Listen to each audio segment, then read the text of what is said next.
Hi friends, welcome to gomu'slifestyle. உங்கள் ட்ரெஸ்ஸில் ஏதாவது விடாப்பிடியான கரைகள் இருக்குதா? இந்த ஒரு பொருள் போதும், அந்த கரை இருக்கிற இடமே தெரியாதுங்க. இது கூடயே இன்னும் ரொம்ப யூஸ்ஃபுல்லான டிப்ஸ் எல்லாமே பார்க்கலாங்க. வீடியோக்குள்ளே போகிறதுக்கு முன்னாடி நம்ம சேனலை ஃபஸ்ட் டைம் பார்க்குறவங்களா இருந்தால் சப்ஸ்கிரைப் பண்ணிவிட்டு பக்கத்தில் இருக்க பெல் ஐக்கானை கிளிக் பண்ணி ஆளுன்னு கொடுத்துக்கோங்க.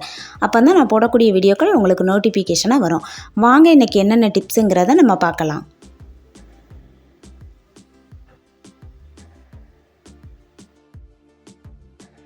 இன்றைக்கான ஃபஸ்ட்டு டிப் என்னென்னா, நம்ம பசங்களுக்கெலாம் ஸ்கூல் ஓப்பன் ஆகிருச்சுது. பசங்க ஸ்கூலுக்கு போகும்போது அந்த ஸ்கூலில் வச்சு பென்னு கரை இதெல்லாம் பட்டுருச்சு அப்படின்னா எப்படி க்ளீன் பண்ணலாம் அப்படிங்கிறத பார்க்கலாங்க. இப்போ பாருங்கள், நான் இந்த ஒயிட் ஷர்ட் எடுத்துருக்கிறேன். இப்போ இதில் நான் பென்னு வச்சு நல்லா இந்த மாதிரி நான் கோடு போட்டுக்கிறேங்க. நான் நல்லாவே டார்க்காக போட்டிருக்கிறேன். இதை எப்படி நம்ம ஒரே ஒரு பொருள் வச்சு எப்படி ரொம்ப சிம்பிளாக க்ளீன் பண்ணலாம் அப்படிங்கிறத பார்க்கலாம். இதுக்கு நான் எடுத்துக்கிறேன் இந்த ஒரே ஒரு பொருள் டெட்டால் தாங்க. கொஞ்சமாக டெட்டால் எடுத்துக்கலாம். டெட்டால் எடுத்துகிட்டு அந்த பென்னு கரை உள்ள அந்த இடத்துல பார்த்து இதை டெட்டாலை இப்படி நம்ம நல்லா அப்ளை பண்ணி விட்டுக்கலாம். நல்லா அந்த பெண்ணு கரை இருக்கிற இடத்த ஃபுல்லாகவே நம்ம நல்லா அப்ளை பண்ணி விட்டுக்கலாம். விட்டுட்டு நீங்கள் இந்த மாதிரி கைட்டை லைட்டாகவே தேய்ச்சா போதுங்க. நான் ஊற்றும் போதே உங்களுக்கு தெரியும் பாருங்கள். அப்படியே அந்த கரை போகிற மாதிரி இருக்குங்க. பாருங்கள், இந்த மாதிரி ஊற்றிட்டு கைட்டை வச்சு லைட்டாக கசக்குனா போதும். ரொம்பலாம் நம்ம இருத்தி பிடிச்சி கசக்கணும் அப்படிங்கிறது தேவையில்லை. லைட்டாக கசக்குனா போதும். இது நம்ம சோப்பில் முக்கி வச்சு அதுக்கப்புறம் ப்ரெஷ் எல்லாம் போட்டீங்க அப்படின்னா கண்டிப்பாக கரை போகவே போகாது. நம்ம என்ன தான் ப்ரெஷ் போட்டு தேய்ச்சாலுமே இந்த கரை போகவே போகாது. இப்படி டெட்டாலை கொஞ்சமாக ஊற்றிட்டு நீங்கள் கைட்டை லைட்டாக கசக்கி எடுத்தாலே போதுங்க. அந்த கரை இருக்கிற இடமே தெரியலை. பாருங்கள், நான் கசக்கி எடுத்துட்டேன். இது இந்த பெண்ணு கரைக்கு மட்டும் இல்லைங்க, வேறு எந்த ஒரு விடாப்பிடியான கரை இருந்தாலும் நீங்கள் இந்த மாதிரி டெட்டால் ஊற்றி க்ளீன் பண்ணி பாருங்கள். உங்களுக்கு அந்த கரை இருந்த இடமே தெரியாது. இந்த ட்ரெஸ்ஸை நான் இப்போ தண்ணியில் அலசிட்டு நல்லா காய வச்சதுக்கப்புறம் நான் உங்ககிட்ட காட்டுறேன். பாருங்கள், நான் காய வச்சு எடுத்துகிட்டு வந்துட்டேன். அந்த கரை இருந்த இடமே தெரியலை. பாருங்கள், எந்த கரை பட்டாலும் இந்த மாதிரி டெட்டால் வச்சு நீங்கள் க்ளீன் பண்ணி பாருங்கள். உங்கள் ட்ரெஸ்ஸில் இருக்கிற விடாப்பிடியான கரைகள் எல்லாமே போயிருங்க. இந்த டிப் பிடிச்சிருந்தனா மறக்காமல் நம்ம சேனலை சப்ஸ்கிரைப் பண்ணிக்கோங்க. அடுத்த டிப்பு இந்த மாதிரி பாக்ஸ் நம்ம கடையில் ஸ்வீட் எதுவும் வாங்கினா கொடுப்பாங்க. இந்த பாக்ஸை தூக்கி தூர போடாண்டா இந்த பாக்ஸை எடுத்து வச்சுருக்கிறேன். இப்போ இதில் நம்ம சின்ன சின்ன ஹோல்ஸாக போட்டு எடுத்துக்கலாம். இந்த மாதிரி ஒரு கம்பி ஏதாச்சும் எடுத்துகிட்டு நெருப்பில் காட்டிட்டு நம்ம இந்த மாதிரி ஓட்ட போட்டோம் அப்படின்னா சீக்கிரமாக நம்ம போட்டுடலாங்க. இந்த மாதிரி பாக்ஸு ஃபுல்லாகவே பேக் சைடு நம்ம சுற்றி போட்டு எடுத்துக்கலாம். இந்த டிப்பு உங்களுக்கு ரொம்ப யூஸ்ஃபுல்லாக இருக்குங்க. நான் இதை சுற்றி எல்லா பக்கமுமே போட்டு எடுத்துக்கிறேன். இதை நம்ம எங்கே யூஸ் பண்ண போகிறோம் அப்படின்னா கிச்சன் சிங்கு பக்கத்தில் தாங்க யூஸ் பண்ண போகிறோம். பாருங்கள், இந்த மாதிரி நான் போட்டு எடுத்துக்கிட்டேன். இந்த மாதிரி எல்லா பக்கமுமே நல்லா போட்டு எடுத்துக்கோங்க. நல்லா நெருப்பில் காட்டிட்டு நீங்கள் போடும்போது உங்களுக்கு சீக்கிரமாக ஹோல் போட்டுருவீங்க. இப்போ கிச்சன் சிங்கு பக்கத்தில் இந்த டப்பா இந்த மாதிரி கவத்தி வச்சுக்கோங்க. கவத்தி வச்சுட்டு நம்ம யூஸ் பண்ணக்கூடிய அந்த ஸ்க்ரப்பர் இதுக்கு மேலே எடுத்து வச்சுக்கிட்டீங்க அப்படின்னா தண்ணி எல்லாமே அப்படியே கீழே வடிஞ்சிருங்க. நம்ம சும்மாவே ஸ்க்ரப்பரை எடுத்து வச்சோம் அப்படின்னா அப்படி தண்ணியாக இருக்கும். மறுநாள்லாம் நம்ம யூஸ் பண்ணும்போது அதில் நிறைய கிருமிகள்லாம் இருக்கிறதுக்கு நிறைய வாய்ப்பு இருக்குது. இந்த டிப் உங்களுக்கு ரொம்ப பிடிச்சிருந்ததுன்னா ஒரு லைக் கொடுத்துக்கோங்க. அடுத்த டிப்பு புளி நம்ம எப்போவுமே வாங்கி ஸ்டோர் பண்ணி வச்சுக்குவோங்க. அப்படி ஸ்டோர் பண்ணி வைக்கும்போது ரொம்ப நாளைக்கு வைக்கும்போது பார்த்தீங்க அப்படின்னா அந்த புளியிலேருந்து ஒரு மாதிரி வண்டு பறக்கிற மாதிரி இருக்கும். வண்டு பூச்சியெல்லாம் வரதுக்கு நிறைய வாய்ப்பு இருக்குதுங்க.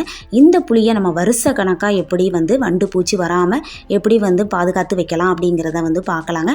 இந்த டிப் உங்களுக்கு ரொம்ப யூஸ்ஃபுல்லாக இருக்கும். இதுக்கு நான் உப்பு எடுத்திருக்கேன். கல் உப்பு தான் ரொம்ப நல்லது. ஒரு 1.5 ஸ்பூன் எடுத்து இப்போ இந்த புளியில் சேர்த்துக்கலாம். இப்போ இது கூடவே ஒரு 1/2 டீஸ்பூனுக்கு கொஞ்சம் கம்மியாக மஞ்சத்தூள் சேர்த்துக்கிறேன். இப்போ மஞ்சத்தூளும் சேர்த்துட்டு இதை நல்லா நம்ம ஒன்றா கலந்து விட்டுக்கலாம். நல்லா புளியில் படுற மாதிரி இந்த உப்பும் மஞ்சள் தூளும் சேர்கிற மாதிரி நல்லா கலந்து விட்டுக்கோங்க. இப்படி கலந்து விட்டு நம்ம ஸ்டோர் பண்ணி வைக்கும்போது நமக்கு எவ்வளோ நாள் ஆனாலுமே நமக்கு புளி கெட்டே போகாதுங்க. வருஷ கணக்காக இருக்குங்க புளி. இதில் இருக்கிற இந்த விதையெல்லாம் தூர எடுத்துருங்க, புளிய விதையை. இப்போ நல்லா நீங்கள் மிக்ஸ் பண்ணி விட்டு ஒரு ஜாரில் போட்டு வச்சிட்டீங்க அப்படின்னா இது கெட்டே போகாது. நான் ஜார்லேயும் பார்த்தீங்க அப்படின்னா உப்பு சேர்த்துருக்கேன் கொஞ்சமாக. இப்படி உப்பு சேர்த்துட்டு இப்போ நம்ம எடுத்து வச்சுருக்க இந்த புளியை இதில் சேர்த்து வச்சிட்டோம் அப்படின்னா புளி கெட்டே போகாதுங்க. எப்போவுமே ஸ்டீல் பாத்திரத்தில் பிளாஸ்டிக் பாத்திரத்தில் புளியை ஸ்டோர் பண்ணி வைக்கவே வைக்காதுங்க. ஸ்டீல் பாத்திரத்தெல்லாம் புளியை ஸ்டோர் பண்ணி வைக்கும்போது அதில் ஓட்டை விழுந்துருவாங்க பாத்திரத்தில். அதனால் இந்த மாதிரி ஜாரில் சேர்த்து வைங்க. இல்லை அப்படின்னா மண் பாத்திரம் ஏதாச்சும் இருந்ததுன்னா நீங்கள் புளியை ஸ்டோர் பண்ணி வைங்க. மண் பாத்திரமும் பார்த்தீங்க அப்படின்னா ரொம்பவே நல்லா இருக்குங்க புளியை ஸ்டோர் பண்ணி வைக்க. இந்த மாதிரி மிக்ஸ் பண்ணி நீங்கள் புளியை ஸ்டோர் பண்ணி வைக்கும்போது நமக்கு 2 வருஷம் ஆனாலுமே புளி வந்து கெட்டே போகாதுங்க. நம்ம எப்படி வைக்கிறோமோ அந்த மாதிரி இருக்கும். உங்களுக்கு இந்த டிப் வந்து ரொம்ப யூஸ்ஃபுல்லாக இருக்குங்க. ட்ரை பண்ணி பாருங்கள். அடுத்த டிப்பு வந்து நம்மளோட மொபைல் வந்து நம்ம கிச்சன்லலாம் வச்சு பாட்டு கேட்போம். பார்த்திங்கன்னா நம்ம கைட்ட எடுத்து சாங்கெல்லாம் மாற்றி வைக்கும்போது நம்ம கையில் இருக்கிற ஆயில் இதெல்லாம் பட்டு நம்மளோட மொபைல் வந்து ஒரு மாதிரி வலுவழுப்பாகவும் இருக்கும். ஆயில் கரை மாதிரி அதேமாரி ரொம்ப அழுக்காகவும் இருந்துச்சுது அப்படின்னா வந்து எப்படி வந்து அதை வந்து ரொம்ப சிம்பிளாக வந்து நம்ம க்ளீன் பண்ணி எடுக்கலாம் அப்படிங்கிறத பார்க்கலாம். பாருங்கள், இந்த மொபைல் வந்து ரொம்ப அழுக்காக இருக்குது. இதை எப்படி நான் வந்து நல்லா க்ளீன் பண்ணி எடுக்கிறேன் அப்படிங்கிறத சொல்கிறேன். நம்ம வீட்டில் யூஸ் பண்ணக்கூடிய பர்ஃப்யூம் தாங்க எடுத்துருக்கிறேன். நீங்கள் எந்த பர்ஃப்யூம் யூஸ் பண்ணுறீங்களோ அதை எடுத்துக்கோங்க. இப்போ இந்த மொபைலில் வந்து நல்லா இதை வந்து ஸ்ப்ரே பண்ணி விட்டுக்கலாம். எந்த பக்கம்லாம் அழுக்கு இருக்கோ சுற்றி வந்து நம்ம வந்து இதை தெளித்து விட்டுக்கலாம். பேக் சைடு கேமராலையும் இந்த மாதிரி வந்து ஸ்ப்ரே பண்ணி விட்டுக்கோங்க. விட்டுட்டு ஒரு டிஷ்யூ பேப்பர் இல்லை அப்படின்னா நல்லா ஒரு காட்டன் துணி எடுத்து இந்த மாதிரி தொடச்சி எடுத்து பாருங்கள். மொபைல் வந்து அப்படியே புது மொபைல் மாதிரி இருக்குங்க. கண்டிப்பாக வந்து ட்ரை பண்ணி பாருங்கள். ஏன்னா நம்ம கையெல்லாம் பட்டு பட்டு மொபைல் வந்து ரொம்ப அழுக்காக இருக்கும். நம்ம அப்படியே யூஸ் பண்ணும்போது பார்த்திங்க அப்படின்னா கேமராலாம் வந்து சரியாக வந்து ஃபோட்டோவே கிளியராக இருக்காதுங்க. இந்த மாதிரி க்ளீன் பண்ணிவிட்டு நீங்கள் ஃபோட்டோ எடுத்து பாருங்கள். உங்கள் ஃபோட்டோ வந்து அவ்வளோ அழகாக தெளிவாக இருக்குங்க. ஃபோட்டோ வீடியோ எதுவாக இருந்தாலும் நல்லாவே தெளிவாக இருக்கும். என்னோடய இந்த மொபைலில் பார்த்தீங்க அப்படின்னா வந்து பேக் சைடு கேமராலாம் ரொம்ப அழுக்காக இருந்தது. பாருங்கள், இப்போ க்ளீன் பண்ணி காட்டுறேன். நல்லா எவ்வளோ புதுசு மாதிரி இருக்குதுன்னு பாருங்கள்.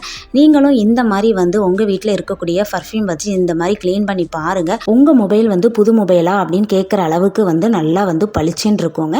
கண்டிப்பாக வந்து ட்ரை பண்ணி பாருங்கள். இந்த டிப்பு வந்து எல்லாரும் மொபைல் வச்சுருக்கிற எல்லாருக்குமே ரொம்ப யூஸ்ஃபுல்லாக இருக்கும். கண்டிப்பாக வந்து இந்த டிப்பு வந்து உங்களுக்கு ரொம்ப பிடிக்குங்க.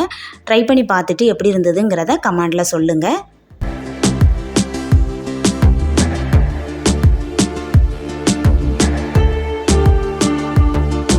இன்றைக்கி பார்த்த எல்லா டிப்ஸுமே உங்களுக்கு ரொம்ப யூஸ்ஃபுல்லாக இருந்திருக்கும்னு நினைக்கிறேன். இன்றைக்கி பார்த்த டிப்ஸில் உங்களுக்கு எந்த டிப்ஸ் ரொம்ப பிடிச்சிருக்குது அப்படிங்கிறத வந்து மறக்காமல் கமெண்டில் சொல்லுங்கள். இன்றைக்கி பார்த்த எல்லா டிப்ஸுமே உங்களுக்கு ரொம்ப பயனுள்ளதாக இருந்திருக்கும்னு நினைக்கிறேன். அப்படி பயனுள்ளதாக இருந்துச்சுது அப்படின்னா லைக் பண்ணுங்கள், உங்கள் ஃப்ரெண்ட்ஸ் அண்ட் ஃபேமிலிக்கு ஷேர் பண்ணுங்கள். மறக்காமல் சப்ஸ்கிரைப் பண்ணுங்கள். பக்கத்தில் இருக்க பெல் ஐக்கானையும் கிளிக் பண்ணி ஆளுன்னு கொடுத்துக்கோங்க. அப்போ தான் நான் போடக்கூடிய வீடியோக்கள் உங்களுக்கு நோட்டிஃபிகேஷனாக வரும். அடுத்த வீடியோவில் பார்க்கலாம். தேங்க்யூ.